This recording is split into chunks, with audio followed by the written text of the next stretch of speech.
Vamos continuar. Preciso terminar com vocês aquela série que eu tenho pregado aqui no Tadel. Vamos ver se a gente consegue andar um pouco hoje. Aquela série sobre atitudes que levam um líder a cair. Atitudes que fazem um líder desistir. São 20 atitudes. Vamos recapitular até aqui as que já vimos até hoje.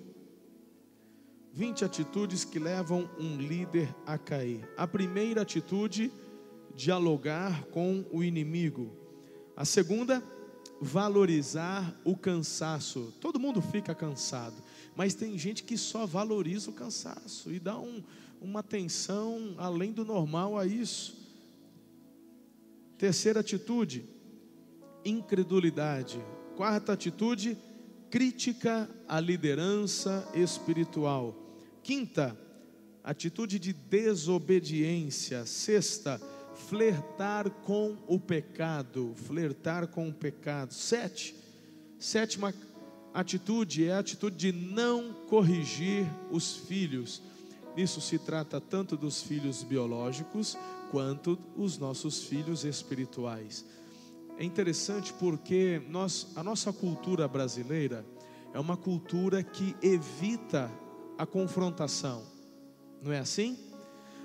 Às vezes a pessoa sabe, falou, vai lá conversar. Não, pastor, deixa para lá, tal. Por quê? O brasileiro, ele tem medo de ofender.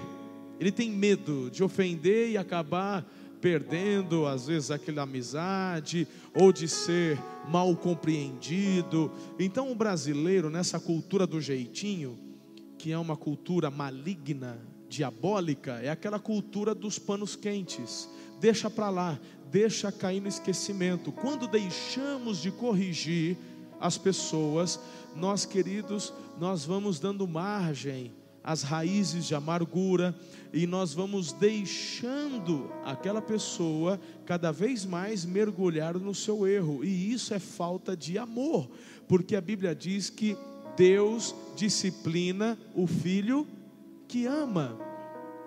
Os meus discípulos queridos, os meus ministros, pastores, sabem da sinceridade que eu tenho com relação à correção. Então, se tem alguma coisa que não está no prumo, eu chamo eles para conversar e falo, você errou aqui, não é?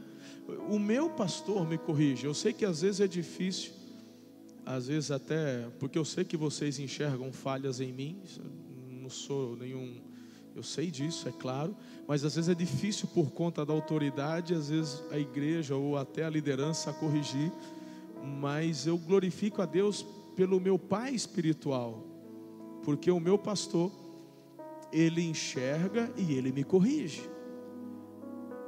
E aí ele fala, tanto a minha correção, ele tanto me corrige com relação às minhas atitudes para com a igreja, as minhas atitudes com relação à minha esposa, com relação às minhas filhas. Só que eu sou transparente, irmão.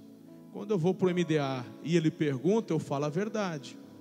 E quando eu falo a verdade, se não está de acordo, ele, você está errando aqui, não é desse jeito, não é? Então,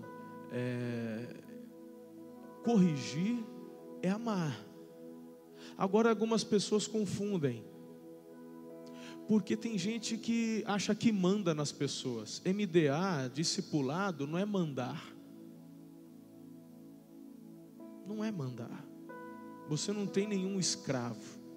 Ele não é teu servo. O discipulador que se torna servo dos seus discípulos. Você tem que trabalhar para promover seus discípulos, de forma que eles continuem o legado do reino do Senhor Jesus. Você tem que investir na vida deles, de forma que eles se tornem discípulos de Jesus. Então, tem gente que confunde. Tem gente que quer mandar nas pessoas. Você não está aqui para mandar em ninguém. Você não manda nem na tua família. Não é assim, não é mandar. Quem manda é chefe. Líder inspira. Líder dá o exemplo. Essa é a diferença. Às vezes a tua família não está indo muito bem, meu querido, porque você está mandando. Você tem que inspirar. Liderar é inspirar, é marcar a vida do próximo através do seu exemplo. Eu apanhei muito até aprender isso. Apanhei muito. Mas como é sobrenatural o poder do exemplo. Você olha para Jesus, você vê isso. Você vê isso. O exemplo do amor, o exemplo da fé, o exemplo da vida de oração, o exemplo da santidade, o exemplo de negar-se a si mesmo, o exemplo de servir o próximo, de amar o próximo como a si mesmo. Não é demais? Jesus é demais. Jesus é extraordinário. Então nós precisamos aprender este princípio dentro da igreja. Não é um princípio do MDA, não é um princípio, não, meu irmão, é um princípio da palavra de Deus. Não é um princípio de uma estratégia aprendida, é princípio da palavra. Corrigir os filhos biológicos e os filhos espirituais. Existem dois tipos de pessoas que recebem disciplina: o tolo e o sábio. Só tem esses dois tipos. Você tem que escolher quem você quer ser, o tolo ou o sábio. Porque quando a gente disciplina o tolo, olha para mim, a Bíblia fala que quando eu disciplino o tolo, eu ganho um inimigo, porque ele fica bravo comigo. Mas quando eu disciplino o sábio, a Bíblia fala que ele se torna mais sábio. Escolha quem você é. Eu não estou falando que quando vier a correção e a disciplina sobre a tua vida, você vai sair aplaudindo, vibrando. Não, não é isso. A Bíblia diz que toda disciplina no início é ruim, é amarga, mas o efeito depois é um efeito muito positivo. Você pode dizer amém a isso? Então, vida cristã é receber, celebrar e repartir. Então, meus amados, é isso. Na vida cristã, eu recebo disciplina e também compartilho disciplina. Vamos mudar essa cultura pecaminosa, diabólica, porque quando falta disciplina, o vírus da independência se alastra. Eu preciso falar um pouquinho, apesar de ser uma recapitulação, mas são questões que nós precisamos relembrar. Um dos vírus do pecado, um dos vírus do pecado que estraga o homem é a independência. E Deus não nos criou independentes. Você nunca parou para pensar nisso? Existem seres, criaturas criadas por Deus, que Deus deu a eles a independência. Tem cobra que quando nasce, ela já nasce com veneno, morde, come, mata. É uma desgraça aquele trem. Tubarão já nasce nadando, irmão. Ele não vai, né, para o berçário 1, berçário 2, berçário 3 e ganha o diploma tubarão fase 2. Não, meu irmão, ele já nasce nadando com dente. Não tem leitinho da mãe. Ele já nasce nadando procurando um peixe menor para comer. Já nasce independente. Mas existem outras criaturas que Deus fez diferente. Principalmente nós que somos seres humanos. Deus nos fez dependentes. Por que Ele nos fez dependentes? Para nos ensinar. Porque o alvo do Senhor é um relacionamento profundo com você. E se nós não aprendermos a codependência que a família, a base familiar nos ensina, meu irmão, isso nos torna adultos independentes. E aí, essa é a estratégia de Satanás. Veja se esse não é o vírus que está sendo disseminado entre as famílias desde que o mundo é mundo. Veja se não foi esse o vírus que Satanás plantou no coração de Eva. Não, você não precisa de Deus. Coma do fruto e seja como Ele. Entendeu? Seja como Ele. Deus é o Senhor. Eu fui criado por Ele. Mas coma do fruto e seja igual. Seja independente. Você não precisa depender de ninguém. Essa é a desgraça do ser humano, querer ser independente. Aí, meu irmão, Deus faz tudo do jeito certo para você aprender dependência. Você não nasce sozinho. Você precisa da ajuda da sua mãe. Não é você que sai abrindo, dá licença, estou saindo, dá licença, mãe, ei, não dificulta. Não, meu irmão, é a mulher que tem a contração, é o corpo dela que te ajuda no nascimento. Aí você nasce, e aí você já sai andando, você é tomado nos braços. Você ainda tem um cordão que te liga. Esse cordão precisa ser cortado. Mas você já nasce com o símbolo da dependência. Você só nasceu porque alguém te alimentou desde o início. E depois que esse cordão é cortado, vem a próxima fase da dependência, onde você já vem para o seio materno. Que sobrenatural é isso? Nos braços da mãe, e suga dela a vida. Imagine uma criança, uma semana sem trocar a fralda, ela vai morrer de infecção. Ela precisa de tudo, não é só do alimento, ela precisa da higiene.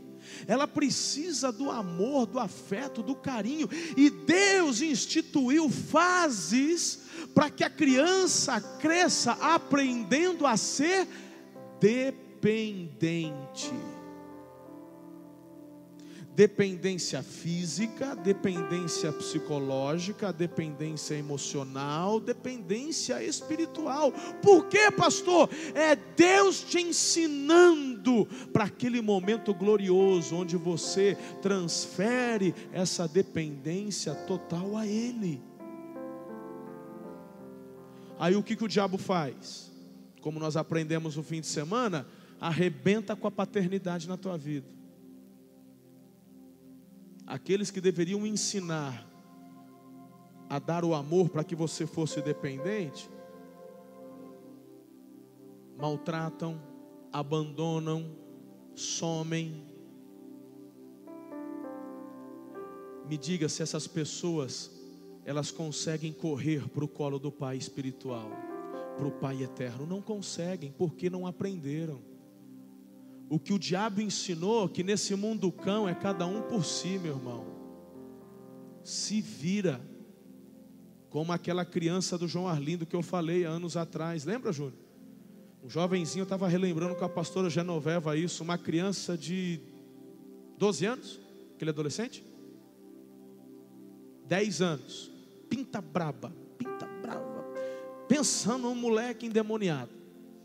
Dava trabalho, mexia, batia, brigava. E palavra de Deus, oração, palavra de Deus. Um dia um moleque, o Espírito Santo pegou ele. Chegou para o coordenador chorando, entregando a vida a Jesus. Eu quero ser diferente. Foi isso? Não foram essas palavras? Eu quero ser diferente. Júnior orou com ele, falou de Jesus. Ele aceitou Jesus, chorou. Aí o Júnior foi na mãe. Foi lá na mãe para falar o que aconteceu. E vamos parceria. Mãe, olha, teu filho sempre deu trabalho, tal. Hoje ele fez isso, ele chorou, ele se entregou a Jesus. E papá, olha, dá amor para ele, cuida dele, ele vai crescer, ele vai. Sabe o que a mãe respondeu? Na cara dura. Falou assim: eu não, ele que se vire. Foi assim ou não foi, Júlio? Estou exagerando? E ela falou assim: ele que se vire. Eu tenho mais 2, 3, 4 para cuidar aqui, ó. Mais novo que ele. Eu nunca recebi um abraço da minha mãe. Eu sempre tive que me virar. Ele que se vire. Está entendendo onde eu quero chegar? Quem que joga a independência no coração do ser humano? É o próprio Satanás. Não, eu e eu mesmo. Ninguém me ajuda não. Queridos, nós precisamos ensinar este princípio de sermos dependentes uns dos outros. Não é folgar nos outros, não é isso que eu estou dizendo. Porque eu confio em Deus, mas eu não fico parado. Eu acordo cedo, eu vou trabalhar, eu faço a minha parte, sim ou não? Mas eu dependo dEle. E Deus tem colocado pessoas em nossas vidas para nos ajudar, para caminharmos. A Bíblia fala de levarmos chorarmos com os que choram, nos alegrarmos com os que se alegram, de servirmos uns aos outros. Eu preciso de você e você precisa de mim. E assim a gente caminha. Por isso que o discipulado é tão extraordinário. E muitos de vocês ainda não estão levando a sério o discipulado. E é por isso que as nossas células não explodiram, não romperam da forma como precisava e deveria e poderia. Porque ainda estamos com o vírus da independência. Você ainda vive esse vírus da independência. Pois eu te falo, meu irmão, uma das coisas mais extraordinárias que Deus fez na minha vida cristã foi me levar a confiar e depender. Quinta-feira de manhã eu estarei em Marília pregando na semana de imersão e eu vou falar sobre discipulado. Eu vou falar sobre isso que eu estou falando com vocês agora. Deus já tem me levado em alguns lugares a pregar esta mensagem sobre paternidade espiritual, não no sentido que a pastora Genoveva pregou, tem a ver, mas no sentido do discipulado, de você andar debaixo de uma cobertura. Eu pego mais, a pastora Genoveva abraçou o âmbito geral, né? A paternidade biológica, a de Deus e a ministerial. Eu vou focar mais a ministerial, que é o MDA, o discipulado 1 a 1. Como isso é importante, como isso transformou minha vida, minha família. Sim, queridos. Tem gente que fica com medo. Que medo? Manda para o quinto dos infernos esse sentimento de independência. Ninguém manda em mim, eu faço o que eu quero. Meu irmão, isso vem lá da serpente no Éden. Fala para mim se não parece. Se esse discurso de que eu faço o que eu quero, ninguém manda em mim. Fala se esse discurso não se parece com o discurso de Satanás na boca da serpente. Com o discurso de Jesus é que não parece. Eu levo a sério isso. Eu levo a sério. Eu abro o meu coração. Eu me submeto ao meu discipulador. Na minha vida espiritual, queridos. Ele não manda em mim. Quem manda em mim é o Espírito Santo. Ele tem o governo da minha vida. Mas o Espírito Santo usa o meu discipulador a me instruir na verdade, a amar a santidade. Quem que te cobra? Quem que te cobra? Ninguém manda em você se você não der esta autoridade. Eliezer tem idade para ser meu pai. Tem gente que está achando que discipulado é aula teológica. Não é, queridos. Eliezer é meu discípulo. Ele tem idade para ser meu pai. Aí fica difícil, né, pastor? Que difícil nada, irmão. Olha o coração desse homem, como ele se sujeita, como ele se submete. Não falta. Dá o horário dele, ele está lá. Quem manca às vezes sou eu que viajo e tal, mas ele não falta.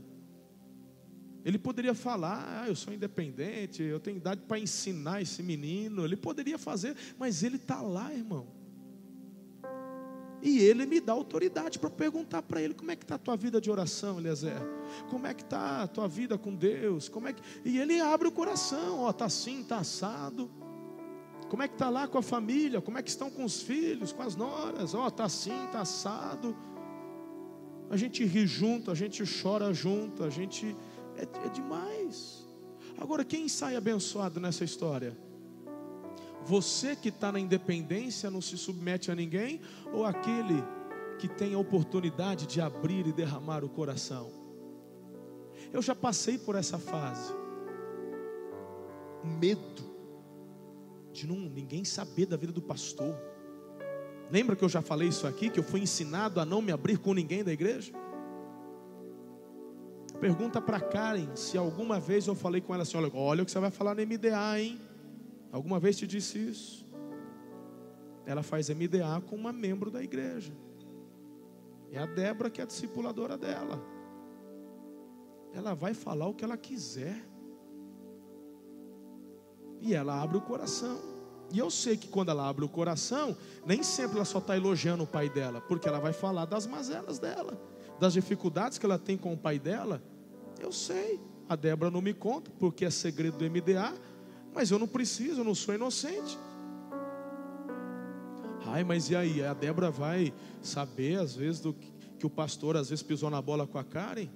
Ué, ela que tem a maturidade para entender que o pastor dela não é perfeito.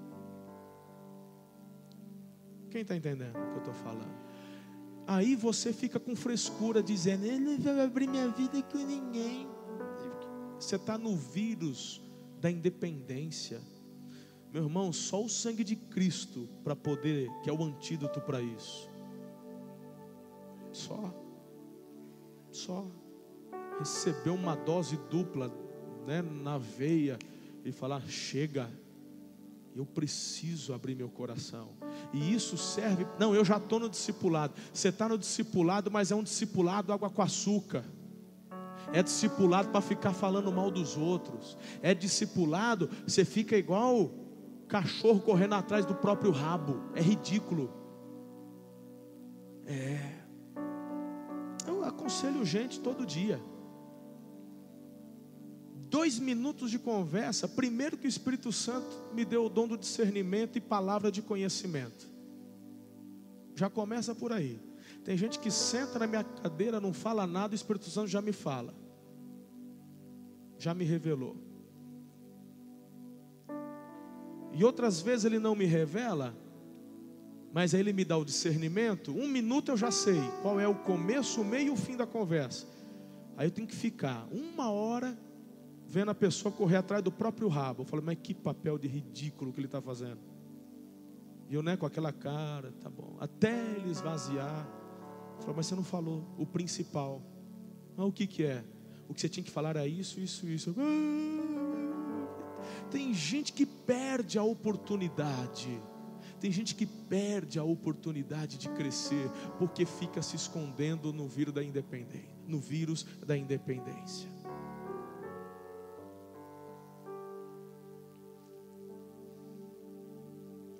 MDA, discipulado, é relacionamento. Eu não estou falando na primeira vez você escancarar o coração. É um processo. Você vai criando o relacionamento. Mas tem gente que nunca dá o passo seguinte porque se acha bom o suficiente. Tem gente que fala assim: eu nem precisava ser discípulo, eu sou nível eu só discipulo. É como tem que ter, né? Então, isso é pecado, irmão. Isso é pecado. E discipulador, às vezes Deus prepara alguém tão mais simples. Aí você fala: mas ele vai me discipular? Eu já tenho 10 anos de conversão, ele tem 1 ano. Ele não pode me... Deus já está separando ele, que é para quebrar teu orgulho. Deus já, até na escolha do seu discipulador, Deus está te tratando e você não aprende, cara. Porque você está contaminado com o vírus da independência, do orgulho. Para com isso. Aí quando o discipulador vai lá e traz uma palavra de correção, sabe o que você faz? Me encher as paciências dizendo: eu quero trocar de discipulador. Eu quero trocar de discipuladora. É ridículo isso. Você está pagando um mico. Você está pagando papel de imaturo. Se você quer trocar de discipulador, ótimo, sinal que o processo já começou. Só que você está abortando o processo de crescimento. Você não está aceitando o processo de crescimento. às vezes Deus coloca um discipulador que precisa ser tratado na tua vida, para que você aprenda a se sujeitar e aprender.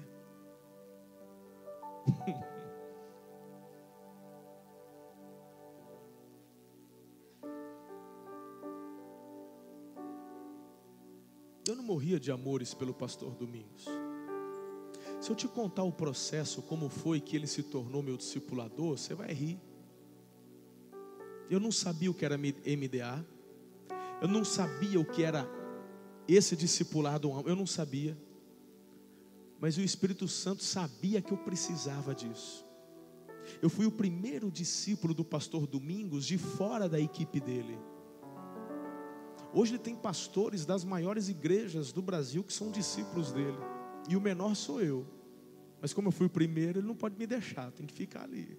Eu não largo ele por nada. Mas quando ele... Porque quando ele veio pregar aqui em 2011, em março... Quantos conhecem a história do meu discipulado? Poucas pessoas conhecem. O Espírito Santo está mandando compartilhar isso. Presta atenção, filhos, como que isso funciona? Porque às vezes você acha... É aquilo que a gente conversou, Nilton. A gente vai se aprofundando em outros assuntos e nos esquecemos que a grande maioria dos líderes hoje são novos e não fizeram. É importante, você que já ouviu, ouça 2, 3, 4, quantas vezes necessárias, como se fosse a primeira, amém? Tem algumas coisas que eu como pastor tenho que relembrar, repassar, falar novamente, e o Espírito Santo está mandando. Nós estávamos aqui trabalhando como igreja com propósitos. Eu decidi viver um avivamento em 2008, depois de 3 meses que eu estava aqui na igreja. Essa história vocês lembram que eu falei para vocês. A partir de 2009 a igreja começou a desenvolver, a romper. Na metade de 2009 eu fui conhecer pastor Carlito e a igreja com propósitos, o que foi bênção para a nossa igreja, porque nos fez olhar para fora da igreja e nos fez entender a importância de sermos igreja para a cidade e não igreja para nós mesmos. Foi sobrenatural, foi muito bom. E a igreja continuou a crescer, mas não tínhamos células. Tínhamos o quê? Umas 4 células remanescentes. Mas que é o pessoal que se reunia. 9 células. Mas também eu não participava, eu não estava em célula. É o pessoal que antes de eu chegar já tinha e permanecia. Umas 9. Aí o pastor Domingos veio pregar aqui em 2011. Pastor Carlito não pôde vir, era aniversário de 75 anos da igreja. E aí eu chamei o pastor Domingos porque eu sabia que era o único pastor batista da região que vivia e falava sobre avivamento. E como eu queria viver avivamento, falei então, aí ele veio. E foi muito bacana porque era um período difícil que eu estava vivendo, por conta de mudanças, a igreja sendo mais contemporânea. Outros colegas da mesma denominação não entenderam muito bem isso aí, meio que me botaram no gelo. Eu fiquei meio, isolado, e eu sentia isso, porque a gente precisa uns dos outros, mas a gente caminhava meio que sozinho. E quando o pastor Domingos pregou de manhã e à noite, eu falei, uau, cara, é isso. Pastor pregando, ele põe o coração na ponta da chuteira. Não foi bênção, Wagner? Foi uma mensagem poderosa. Aí, pastora Ana, que não era pastora ainda, e eu levamos Domingos e esposa para jantar, domingo à noite. E na hora do cafezinho, depois da janta, olha o que o Espírito Santo fez eu pedir para ele. Foi tão gostoso o bate-papo no jantar e naquele tempo do almoço, que eu falei, pronto, achei um pastor para estar junto, para fazer amizade. E na minha cabeça, eu tinha pensado num mentor, porque ele é mais velho que eu, Falei, tá aqui um cara bacana para ser meu referencial, e não está tão longe. Aí eu falei assim para ele, pastor, precisava tanto de um discipulador. Eu nunca tinha ouvido essa palavra, não nesse sentido, conheço o discipulado, mas no sentido de classe de batismo, discipular para batismo. Mas pedir um discipulador? Eu não sabia quem era a EIB, eu não sabia o que era MDA, nunca tinha ouvido pastor EIB pregar, Igreja da Paz, eu não sabia nada disso. Não sabia, não conhecia. Aí ele responde assim, ele falou, desse jeito, ele falou bem assim: ô varão, minha agenda já está tão cheia, a Ana estava junto. Olha, eu vou conversar com o meu discipulador e depois eu te dou um retorno. Na hora, mas foi igual um balde de água fria na minha cabeça, assim, ó. Eu falei, ih. Aí também já cortei assunto, já levei eles para o hotel. E aí, a hora que eu e Ana estávamos no carro, eu falei, amor, a gente tá sozinho nessa parada mesmo, não tem ninguém não. É só a gente, vamos embora. Depois de 8 dias ele me liga. E aí, pastor, pastor Domingos, e aí, como é que tá? Falou, então, eu conversei com o meu discipulador, já nem lembrava. E ele falou para eu te abraçar, então, ó, eu vou discipular você. Aí eu falei, não estou entendendo. Ela falou assim, ó, toda quinta-feira, 9 da manhã, pode ser? Eu falei, pode ser o quê? O discipulado, olha, vamos fazer por videoconferência. Você tem Skype? Tenho. Falou, então, e eu dentro de mim, eu falava, não, o que é isso, meu? Não foi isso que eu pedi. O que está acontecendo? Que negócio é esse? Eu com vergonha de falar não, de falar que ele não entendeu, que não era nada disso. Aí para piorar ele falou assim, ó, e a minha esposa tem que discipular a tua, me dá o telefone dela que a Rosângela vai ligar para ela. Falou, pronto, agora que acabou. A Ana vai me matar, além de me enroscar, botei ela numa fria. Que negócio é esse? Meu irmão, diante de Deus, eu só não falei não porque eu fiquei com vergonha. Porque como ele me ligou, todo animado e tal, eu fiquei com vergonha. Falei, vamos ver que trem é esse. Vamos ver o que vai acontecer. E foi desse jeito que eu entrei no MDA. Colocado pelo próprio Espírito Santo. Me fez pedir algo que eu nem sabia o que era.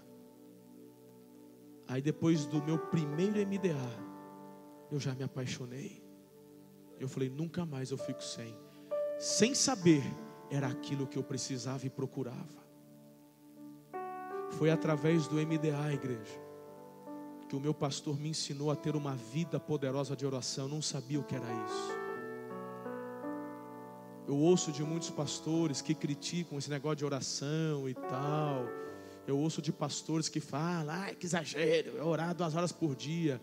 Eu nem os condeno, porque eu também não entendia. Só quem experimenta sabe o que é isso. Ouvir pastores criticando o Espírito Santo, eu fico triste, mas também eu não os condeno, porque eu já fiz parte disso. Mas o discipulado me fez amar a santidade. Haviam pecados ocultos na vida do seu pastor, que ninguém sabia, só Deus.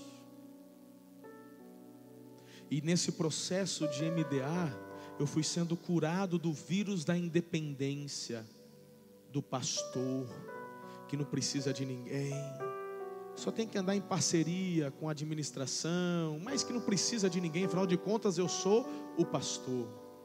Eu fui sendo curado disso, eu fui sendo liberto disso. E cada dia eu fui abrindo o meu coração. Por causa do discipulado, Deus me levou a abrir meu coração com a minha esposa, de questões que eu nunca tinha falado para ninguém, de dificuldades que eu tinha. Ninguém sabia, ninguém. Mas o discipulado me fez abrir meu coração. Uma vez numa conferência, o pastor Luciano Subirá pregou uma mensagem, rosto desvendado. Procura no orvalho.com, vai ouvir essa mensagem. Rosto desvendado. Quando terminou essa mensagem, eu fui um dos primeiros que já estava com a boca no pó, chorando. Isso foi em Curitiba. Acho que 2012 foi isso daí, 2011, sei lá.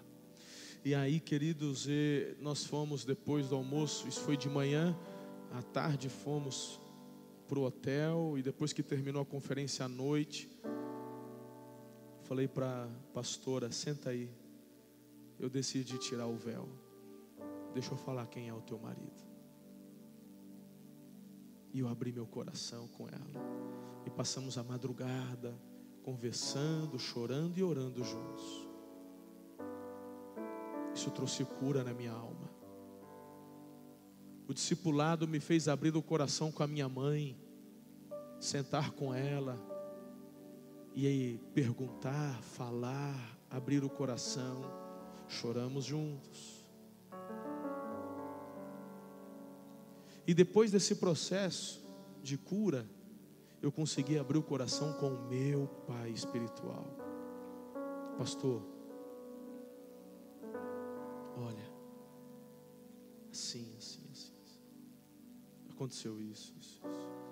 A minha infância. Tem dificuldade não, irmão? O discipulado me fez abrir o coração. Vocês muitas vezes me vêem num púlpito falar das minhas falhas. Eu já fui criticado até por alguns líderes. Alguns membros da liderança nunca me criticou por isso. Não essa liderança atual, isso não.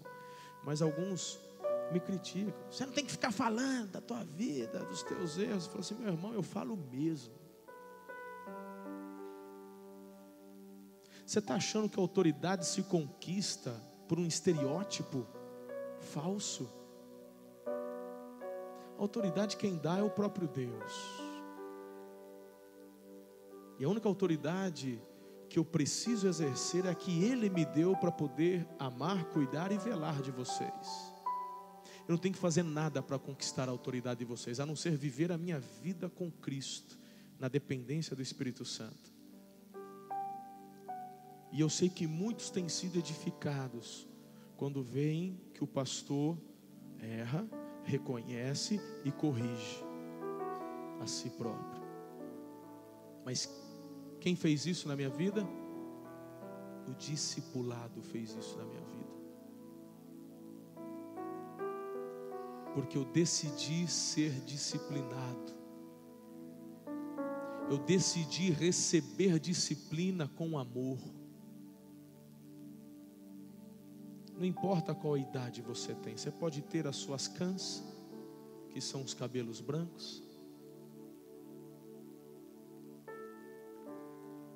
Todos precisamos aprender. Sermos corrigidos e corrigir. Sermos corrigidos e corrigir. Tem gente que precisa ser corrigido porque não sabe corrigir, ou corrigiu da forma errada. Então sempre estamos envolvidos com este processo. Então, em nome de Jesus, querido, procure o seu líder de célula. Vá no gogó dele, no pescoço, ele fala: me dá um discipulador. Eu preciso de uma discipuladora. Eu não quero mais andar sozinho. Não precisa ser membro da igreja para ter discipulado. Basta estar em célula. Lá na Igreja da Paz, em Santarém, em Fortaleza, quando o visitante chega e ele vem para o apelo na hora os líderes de célula já correm atrás dele. E a partir daquele dia ele já ganha um discipulador. Ele nem sabe o que é isso, mas ele já está sendo discipulado. Quanto tempo faz que você está na igreja? Se você está aqui, você é mais que um membro comum. Você já é líder, vice-líder, hospedeiro, ou está no processo. Do contrário, você nem estaria aqui no Tadel. Quem é o seu discipulador? Quem é a sua discipuladora? Em qual nível está o seu discipulado? A gente só cresce quando vencemos o vírus da independência e nos permitimos ser corrigidos, não só por Deus, mas pelo nosso irmão, pela nossa irmã. Desse jeito crescemos. Amém?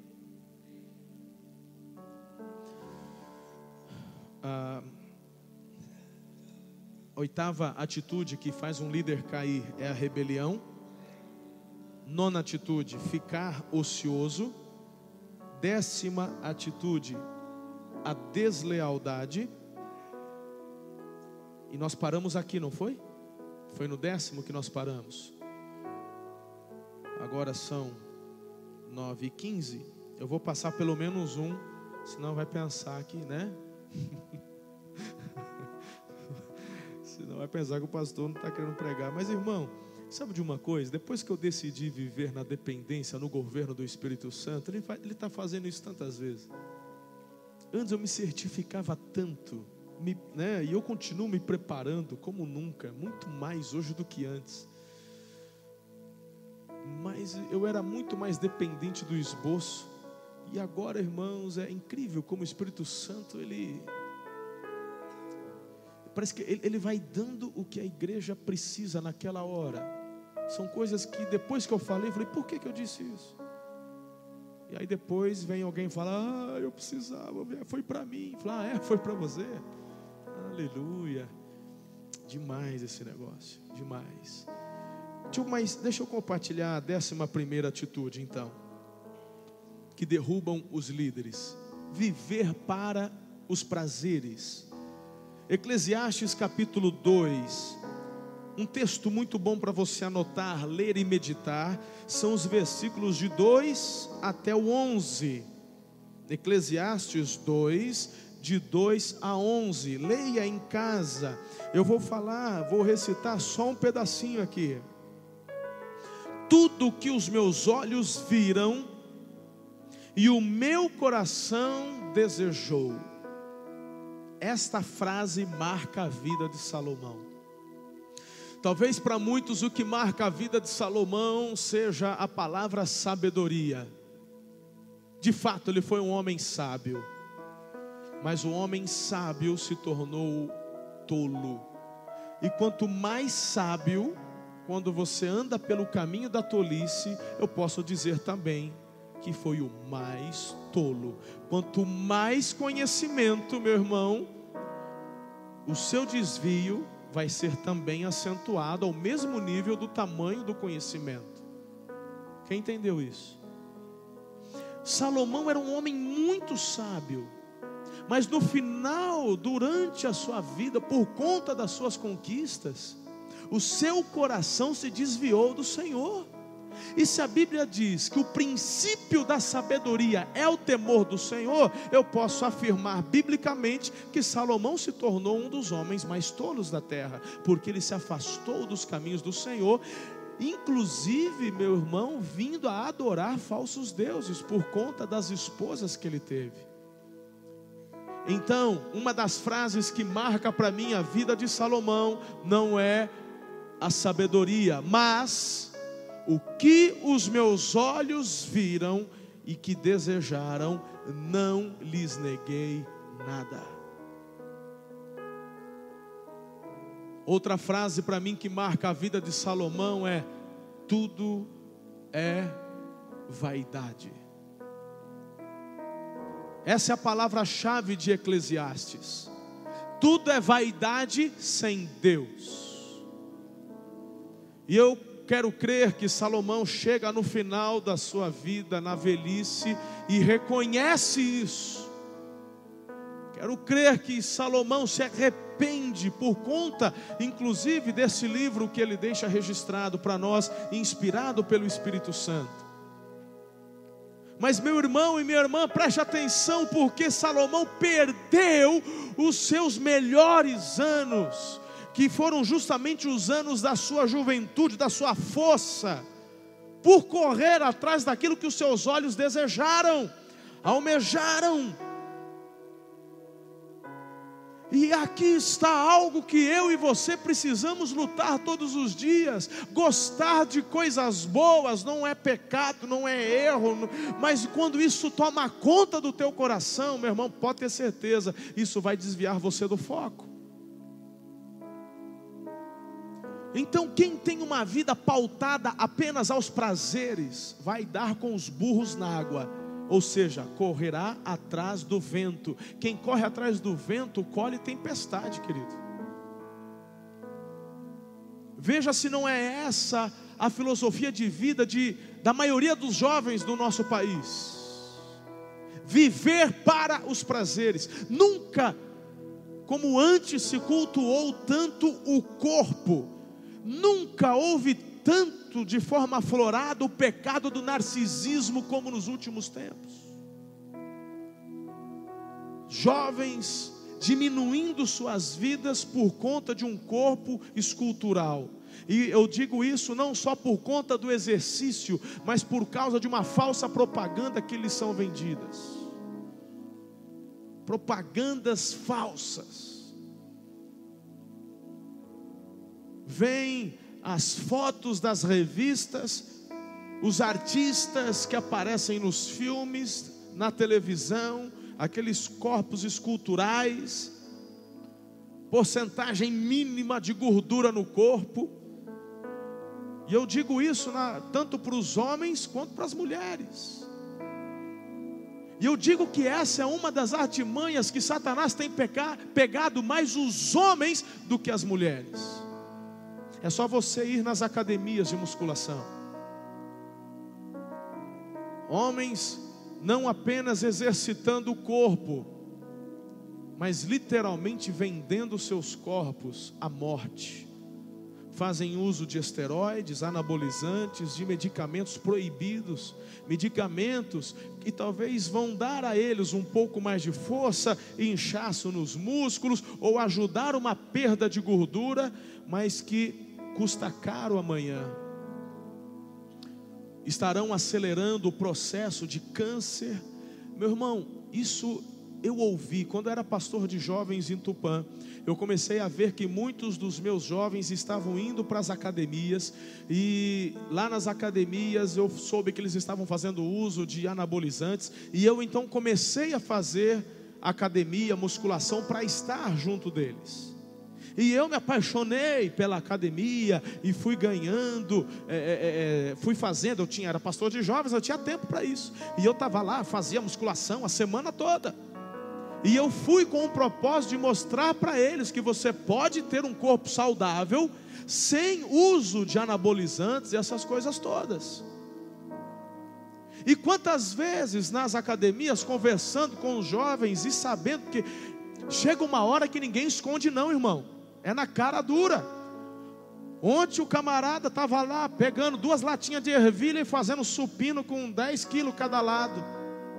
Depois de 3 semanas o cara está com 40 quilos, 50 quilos. Eu falei, mas que raio, rapaz, o bicho desse tamanho, uma lagartixa desse tamanho, mas de onde que vem essa? Eu sabia o esforço que eu fazia para aumentar 1 quilinho, 2 quilinhos no mês.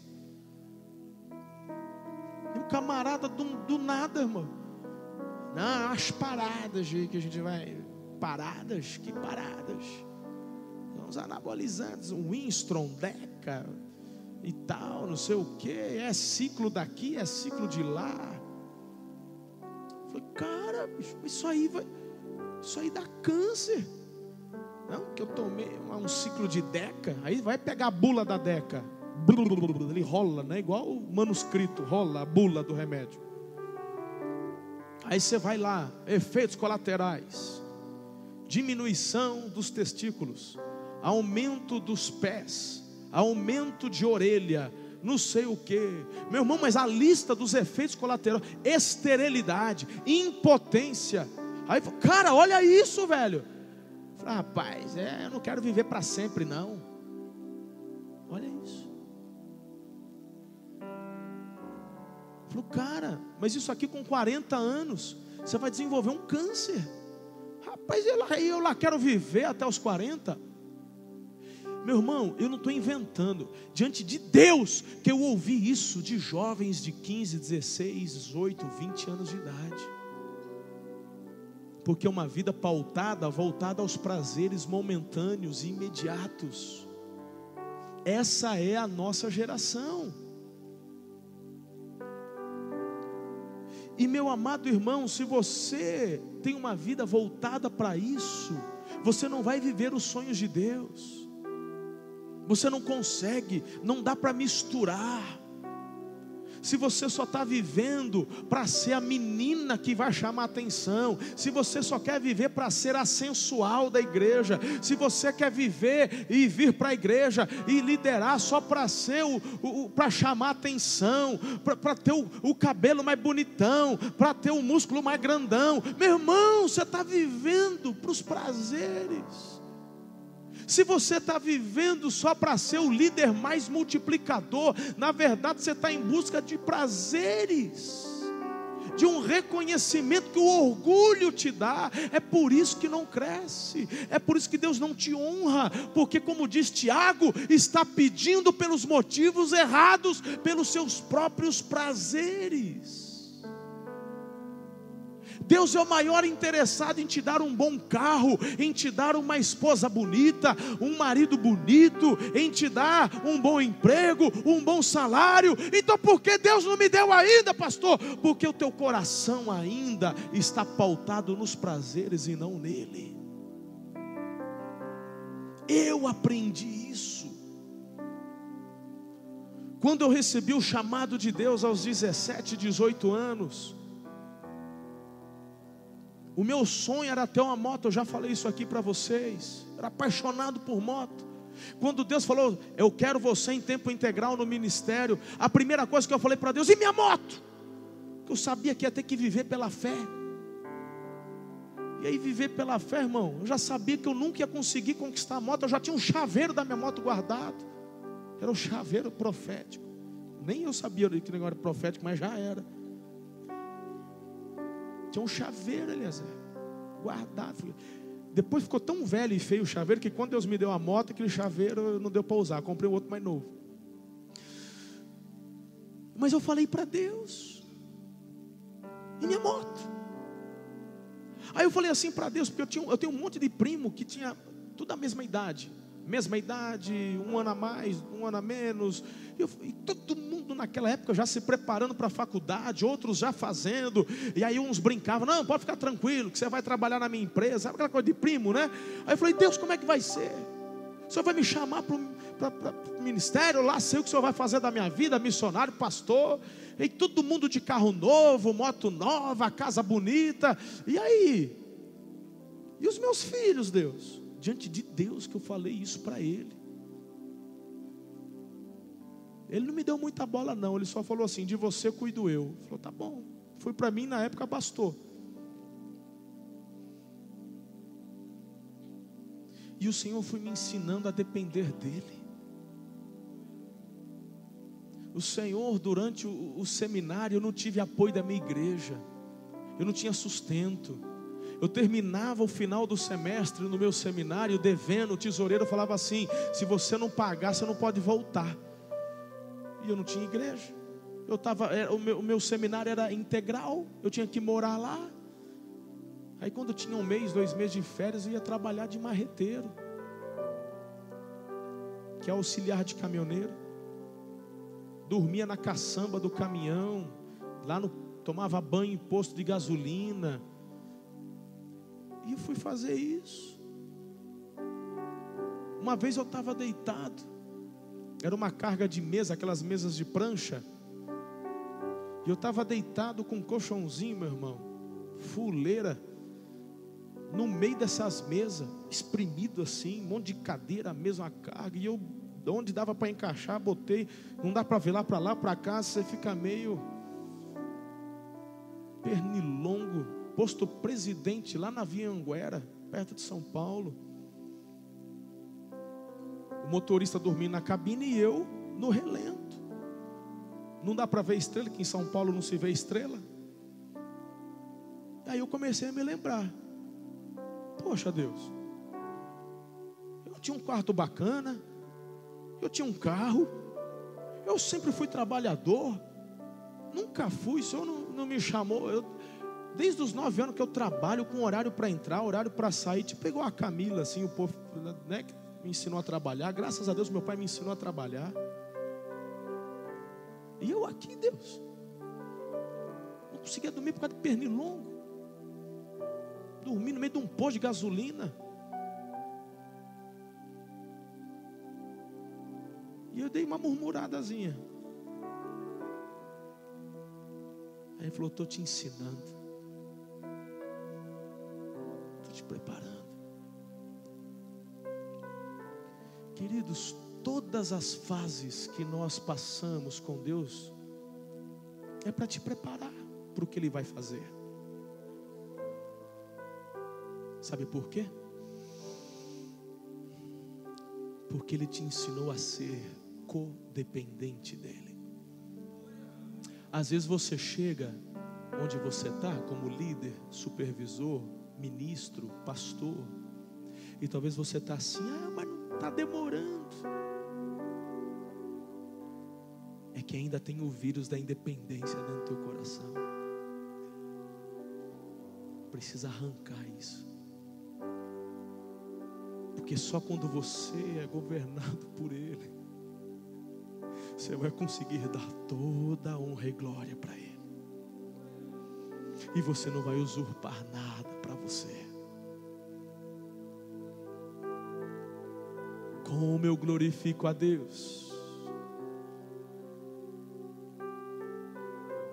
por aquele trabalho. Às vezes era Natal, a Ana estava com a cara em bebezinha, e eu trabalhando, dormindo na carroceria do caminhão, lixando mesa, descendo mesa, subindo mesa. Como eu aprendi a depender dEle.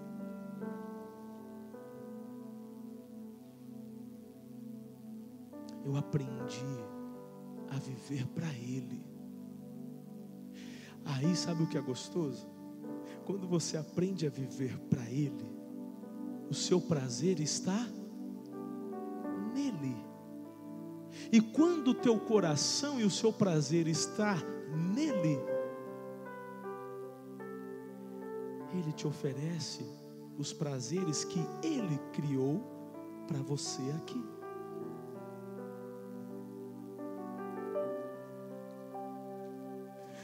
Eu tenho sido tão abençoado. Eu tenho experimentado tantas coisas que Ele tem feito na minha vida, na minha família, que eu falo: Senhor, eu não sou digno, eu não sou merecedor.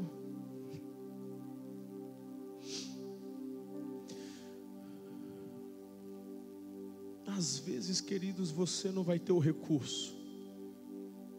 Às vezes o teu salário não vai te dar condições para fazer o que você deveria, mas Ele te supre alguém para isso.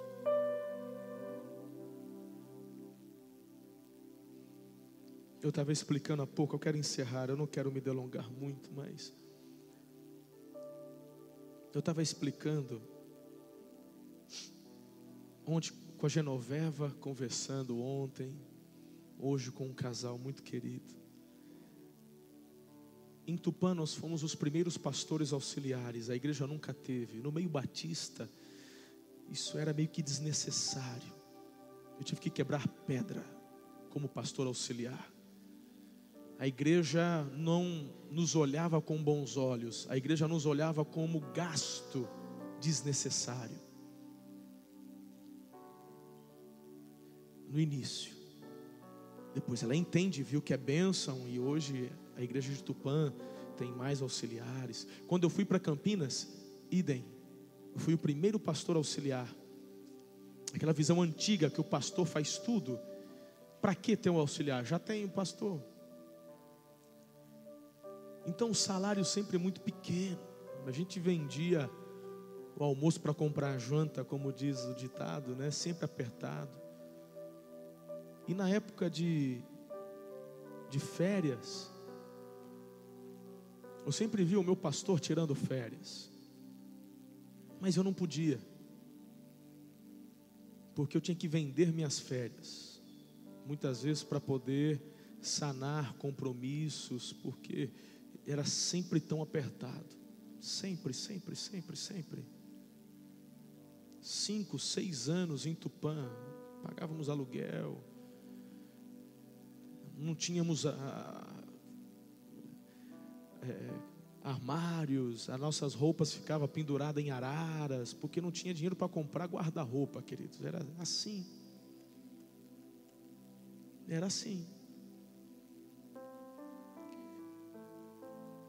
E quantas vezes a gente queria descansar, não podia, não tinha condições.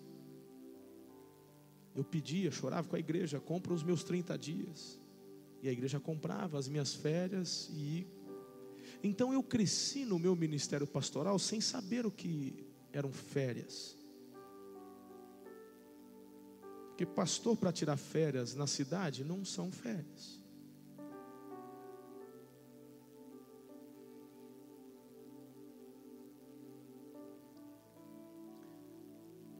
Foi assim o tempo em Tupã. Campinas também foi muito difícil. Quando eu cheguei aqui, eu não tinha essa cultura de tirar férias.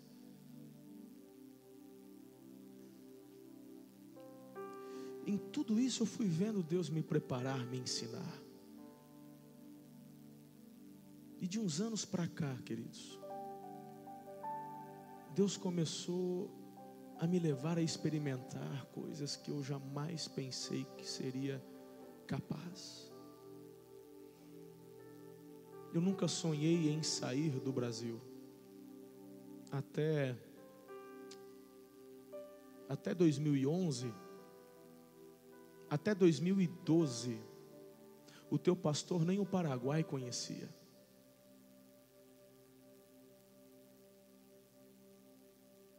Nem o Paraguai.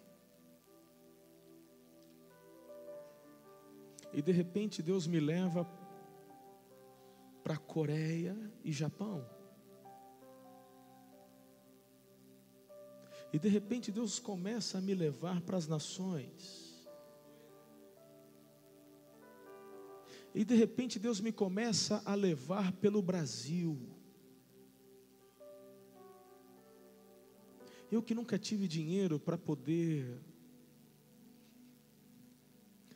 levar minha esposa para conhecer as lindas praias do Nordeste. Deus começou a levantar igrejas que me levavam para pregar e falavam para mim: traga a tua esposa.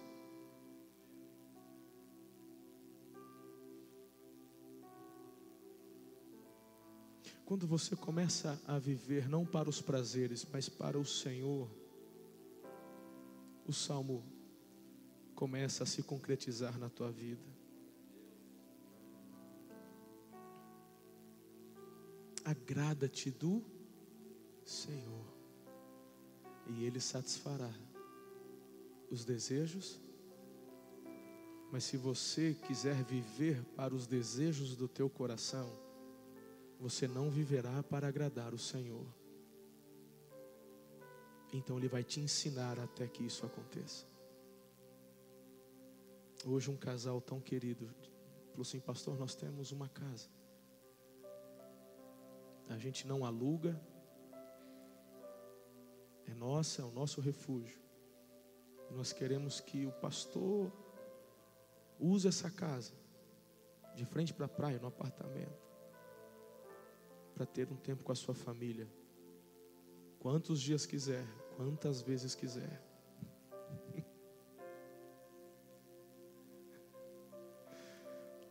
Agrada-te do Senhor. Agrada-te do Senhor. Mesmo que você não tenha condições, Ele satisfará os desejos do teu coração. Líder que vive para os prazeres não vai experimentar as provisões extraordinárias e os milagres de Deus.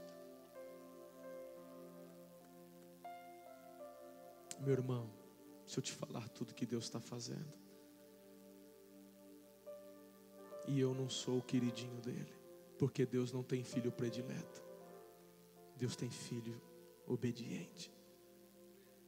Seja obediente, viva para Ele, governado por Ele, celebre a vida nele, e Ele satisfará os desejos do teu coração. Não pare por nada, não desista por nada, em nome de Jesus. Vamos orar. Senhor, eu glorifico o teu nome, Santo Deus.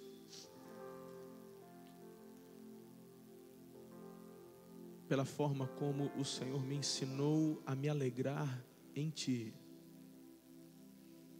como o Senhor me levou a me alegrar no governo do Espírito Santo. Como o Senhor me ensinou a me alegrar mesmo nos momentos difíceis, nos momentos de poucos recursos. Ah, Deus, muito obrigado, porque o Senhor tem me ensinado a não ter uma vida pautada e voltada para os prazeres. Muito obrigado, Deus. Eu peço que o Senhor faça o mesmo na vida dos meus filhos espirituais. Que eles amem a disciplina, que eles amem a correção, que eles amem o discipulado um a um, que eles sejam sinceros, abertos, que eles honrem seus discipuladores e amem seus discipuladores, e que o Senhor os leve a viver uma vida pautada no prazer da obediência a Ti, aos Teus princípios. Eu peço que o Senhor se mova em favor deles, suprindo-lhes suas necessidades, suprindo-lhes além das necessidades, que são até mesmo os desejos dos nossos corações. E que aprendamos sempre, sempre a dar a Ti, e somente a Ti, toda a honra, toda a glória, todo o poder, louvor e majestade, pelos séculos dos séculos. Amém e amém.